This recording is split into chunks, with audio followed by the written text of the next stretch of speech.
when you take them to the chicken stall, you get all the chicken teeth, Yeah. all standing up. Uh-huh. And to them, that is a very unique scene because they don't see chicken feet like that in their supermarkets or markets back then. You're listening to Foodie Canteen. I'm your host, Castle Lim. In this podcast, I sit down with Southeast Asia's leaders, entrepreneurs, and content creators in the F&B space. This is where you'll learn about their trade secrets, or maybe you'll just find them as your next door neighbor. This show is supported by Good Foodie Media. For foodies who want to connect to the world through food, they curate the best spots to eat and drink in Malaysia, Bangkok, and Singapore. Check them out on Instagram for more. At 68 years old, Melba Nunis is a Malaysian Kristang chef and award-winning cookbook author, and in many ways the cool and endearing grandma we all aspire to be. What started as simpler times with a mother in the kitchen turned into a lifelong passion for the unique matrimony of Indian flavors, Chinese cooking style, and Malay spices, sprinkled with Portuguese, Dutch, and British cuisines influences. For decades now, her goal has been to put Kristang Cuisine on the map, from the US to running a supper club from the comforts of a home in Malaysia. Here is the story. I am a Kristang, I belong to Kristang community. I'm a Eurasian girl, and therefore the food I cook, or rather the food that I ate, was always what my mother cooked, and that was Kristang food. From what I read, Kristang cooking is influenced by Portuguese, Dutch, and British cuisines. It's a mixture of nyonya-like dishes, Indian flavors, Chinese cooking style, and Malay spices. Can you tell us what exactly are Kristang cuisines in your own words? Okay, you've said it all. The Kristang cuisine is very mixed in the sense of it has both the Nyonya, the Malay, the Chinese, and the Indian influence in the dishes, But I find that our Kristang food is unique in that sense that, it has a different flavor to the other kind of cuisines. We use quite a bit of vinegar in our food. And of course, we have sambals and curries and all that. But the stews and the non-spicy dishes would come from the Portuguese, and therefore that makes it very different in that sense. So I would say Kristang cuisine is unique in its own. And I want to ask, what was the culinary scene like when you first started, and how is it different compared to now that you're still cooking, even though you are in your late 60s? And I feel like that's so cool. Well, food has always been, how do I say, very, imaginative, creative. Wow, The that's a young good people way to out put there, it. people out there come up with different kinds of dishes, different kinds of fusion, everything. Yeah. But I like to keep it the old-fashioned way. So for me, whether or not there are changes, it's creative or whatever different. For me, my kind of food will always be old-fashioned, the way I remember eating it from young. And your cookbook, Kristang Family Cookbook, actually won the 2016 Gourmet World Cookbook Awards for Best Book Written by a Women Chef that year. How did this idea to write a cookbook come about? I'm very proud, as you know, of my cookbook. Yeah. That's my mom carrying me, actually. So, I treasure this a lot. Yeah. So the idea came about because my mother used to write all her recipes on little pieces of paper, and stick it all over the kitchen and everywhere. So when I got married, I kind of, took down all these recipes, so that I could carry on cooking it. And as I grew older, of course, I cooked for my family, my grandchildren. And I've always had this thought that how nice if my mother was around. I'm sure she would have loved to put all her recipes into a cookbook. And that gave me the idea of coming up with my own cookbook. And thanks to my daughters, we came up with this lovely family cookbook. You used to work at Majestic Hotel and you ran a restaurant called Melba at the Mansion. I mean, actually, not many chefs that I've heard of would have a hotel rename and rebrand a restaurant after them. What was the experience like for you? I must say it was amazing. Really, really amazing. I really thank YTL for, giving me that opportunity to work in the Malacca Majestic. Yeah. I mean, I think they thought who better than me, being Eurasian, being a Kristang, woman from Malacca, and to promote that cuisine in their little hotel, I think was the best thing ever for me, because I was so proud to actually, be able to share my Kristang food with people. And the focus was, as you know, only on me, Melba at the Mansion. So only serving my kind of Kristang food. And your story. Yes, and my story, yeah. And during your time there, you would take guests on actually a Kristang culinary journey, where the one of the experience is they would accompany you to the local markets to get the ingredients. Then you will cook for them back at the hotel. I think this is a very unique hotel restaurant experience. Could you tell us more about this whole experience? Oh yes, I enjoyed every minute of that market trip, I would call it, because to take guests who are not from here, not local guests who are from overseas, and they really get very excited going to the local market, because there's so many things that they haven't seen before. For instance, I'll just tell you, when you take them to the chicken stall, you get all the chicken feet, all standing up. And to them, that is a very unique scene, because they don't see chicken feet like that in their supermarkets or markets back then. And also, they kind of learn a lot about the local ingredients, because I used to share with them, a lot of our kind of spices, what I use in my kind of food. And therefore, it gave them that kind of, they were interested and very, very happy to have that experience. And then after that, as you said, I would take them back to the hotel, and there they would start with the cooking class, and they get to actually see how a dish is done, right before them. And after that, they enjoy this for lunch. And so that whole experience is really something I think that those who have gone on that market trip and that experience would never forget. I think they enjoyed it thoroughly. Yeah. That's so beautiful. And fast forward to today, now you run a supper club called Dine With Mel. Tell us, what does a supper club meal look like? Well, it's a home experience, home dining, because you get to actually sit in my dining room, at my table. You get me cooking. You get me cooking in the kitchen and me serving you the dishes. So it's a whole different experience. You can't get this out in a restaurant or anywhere else, So I think it's really lovely that I'm able to do this, and I'm happy about that. And since your supper style, like you said, is very homey, right? Do you ever encounter guests who compare your cooking to their family's home cooking? Funnily no, because they kind of enjoy what they eat when they come here, because it's different.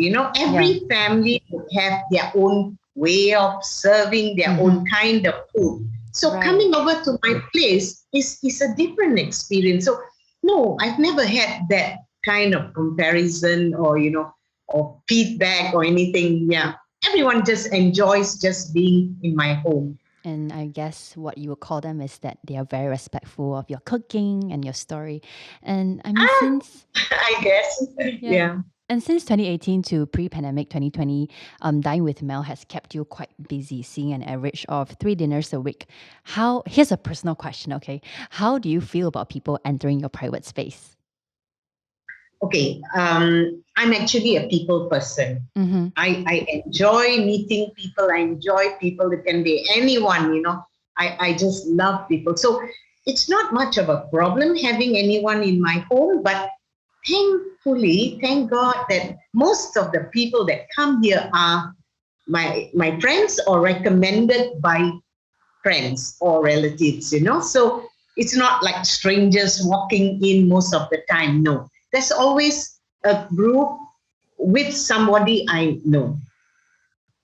Yeah, so I don't mind it. I really enjoy it. And I'm able to share whatever I feel and whatever I want to say in my home to those that come here.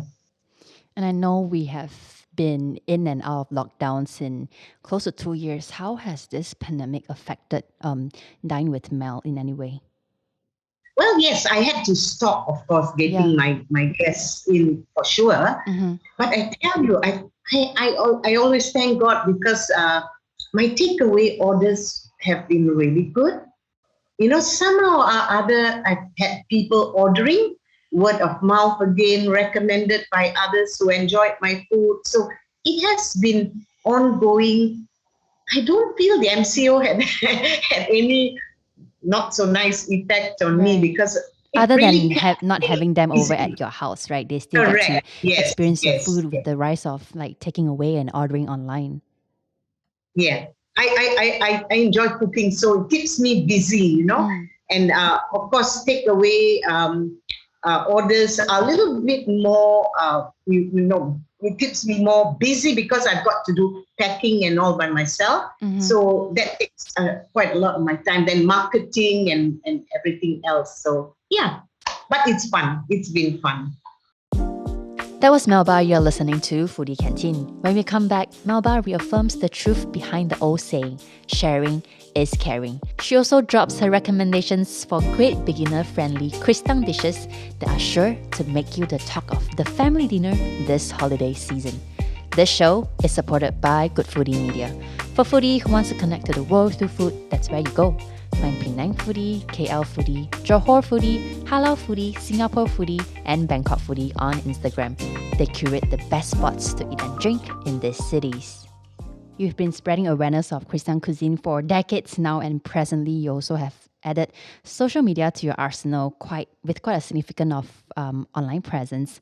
What was the biggest challenge you face, quote unquote, like going digital? Oh, our listeners have to look at the face. Oh, that's a very tough question because honestly, I'm not computer savvy, not much. I know basics only, but I have got a very good manager who manages me and who helps me out with advertisements, promotions, and whatever else there is to do. Yeah, but for me personally, oh, no way. I still have a lot. I have a lot to learn. Yeah. And what's your goal with Dine with Mel? Well, I hope to go on, but I am looking into a collaboration, doing some kind of collaboration with maybe restaurants, with other chefs next year. Yeah. So hopefully that will work out.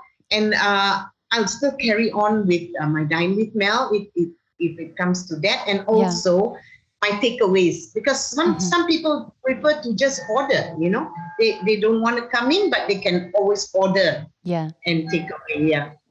Let's go back a bit to Kristang Cuisine. What do you think is the secret ingredient to Kristang Cuisine? Oh dear, there's no secret to any. I don't know. I don't know about other chefs or other cooks. I can't speak for them. But for me, it's always about putting my heart and my soul into cooking. When you don't mind the work involved, it takes a lot of preparation, a lot of time. If you enjoy all that, and most of all, you enjoy feeding people, seeing the delight on their faces when they eat, I think that's the best thing for me, Yeah, hard work and like hot work. Hard work. Yeah, Yeah. and because I actually googled it, like what's the average retiring age for Malaysians, and then it was around like 58 to 60. If I'm not mistaken, you are 68, 67 now, and most of us Yes. kids today, like I hang out with my friends and we talk about, oh, we want to retire you when we are 35 and like travel the world. What's your take on this? Like, why do you keep on doing what you do best, even at this age where our mind, like this day and age of millennials, is like when I'm 68, I just want to chill and like maybe take care of my grandkids and play mahjong or like travel the world with my friends, you know. But here you are like Yeah. doing Dine with Mel and still working hard in the kitchen. Yeah. Well, I have 5 grandchildren and they are all away with me. So, well, it keeps me going. I've always been active. I've always got myself involved in, in charitable organizations and church work and all that. So I'm happy every day. I'm just looking forward to waking up and cooking, doing the things that I do, you know. And if it's not cooking, I do a little bit of gardening. I hang out with my friends, and it's just that I have this very happy and active perception of cooking. So that keeps me going. I don't know when I'll stop. I hope not so soon, because I am looking at the coming new year, you know, hopefully with better opportunities for me. So yeah, I'll keep going till then. And with that in mind, like what is the most important lesson you have learned in your life? Maybe not just in the kitchen, but as a women we look up to and still thriving and like working hard at this age right now. Is there something you can share with our listeners? Yes, I think that the word sharing has a lot of meaning for me. I love to share what I have with everyone. And that includes right now the kind of food that I cook, the Eurasian, the Kristang Cuisine. I'm just so happy and proud to have been able to put all this down into a recipe book and to share it with everyone. And when I have people coming over, friends and all that, and they want to know how I do this or how I do that, I'm happy to share. Why not? Why do we have to be so selfish in that sense? Sorry to use the word selfish, but why do we have to keep it to ourselves? Why not share it with everyone? You know, we can't take it with us anyway later on, so might as well leave it around, for others to enjoy. Yeah, and I think this applies in other parts of our life too, not just when it comes Of to course, food. not only with food, yes, with everything else. And finally, I want to ask you, what is an easy Kristang dish you would recommend for beginners who's listening, who'd like to try it out and make it at home for themselves? Well, I think that, of course, everything is easy if you like cooking, That's not true. Of course. No, that's very true. If you love cooking, you just go there and you would find that everything just falls into place because you're happy doing it. If you don't like cooking, then, everything is difficult. Okay, but I think that the Eurasian, the Portuguese stew, chicken stew, or we cook it with luncheon meat, that goes very, I do it with corned beef meatballs, so a variation of different ingredients, different meats that can go into a stew. And it's got potatoes, carrots, cabbage, things like that. And we also have this stew cooked in during Christmas time. It's a chicken macaroni pie. So stew would be an easy dish for young people or even anyone out there who would like to try cooking a Eurasian dish. You have just listened to Melba's story on Foodie Canteen. This show is produced by me, your host Castle Lim, and written by Sulin Chang. Foodie Canteen podcast is made possible by the excellent team at Good Foodie Media. Check us out on Instagram and Facebook, or also YouTube at Foodie Canteen for more. Follow us for brand new episodes every Friday. Thank you for listening.